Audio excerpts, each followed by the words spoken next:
commission logement réunie en urgence pour se pencher sur l'encadrement de l'indexation des loyers. Après s'être déchirée pendant des semaines, la majorité n'a pas voulu perdre une seconde pour avancer sur ce texte sur lequel elle s'est enfin accordée.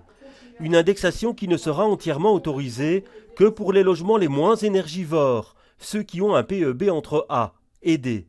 Pour la catégorie E, elle sera limitée à 50% et interdite pour les passoires énergétiques avec un PEB F et G. C'est simplement rendre aussi un peu de justice sociale, c'est d'éviter la double peine pour les locataires aujourd'hui qui voient leur facture d'énergie augmenter et qui ne peuvent pas non plus faire face à une indexation de 11,27% à l'heure actuelle parce que leur logement est énergivore. Et donc c'est une proposition équilibrée qui permet aux locataires bruxellois de s'en sortir pendant cette crise sociale que nous vivons. Une mesure approuvée par l'opposition PTB qui aurait toutefois préféré qu'elle soit généralisée. Il y a toute une série de catégories de loyers qui vont pouvoir être indexés à 10-11%, ce qui est beaucoup trop évidemment pour les ménages, parce qu'on a vraiment une crise du logement très profonde sur l'ensemble de la région qui concerne l'ensemble des travailleurs. Le MR et les engagés jugent aussi ce texte imparfait.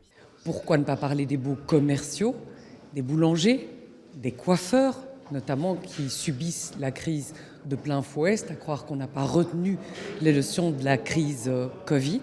On voudrait prévoir une exception pour ceux qui ont introduit une demande de permis permettant la rénovation pour diminuer l'impact énergétique, qui ont obtenu des primes mais qui n'ont pas encore eu le temps matériel de faire modifier leur PEB. Et on demande un délai de 6 mois pour ce faire, et dans ce cas-là, ils devraient être exemptés de la mesure. Les libéraux demandent également que cette mesure s'applique aussi au logement public. Elle est valable 1 an et devra donc être rediscutée. Les engagés s'étonnent d'ailleurs qu'elle soit ainsi limitée dans le temps.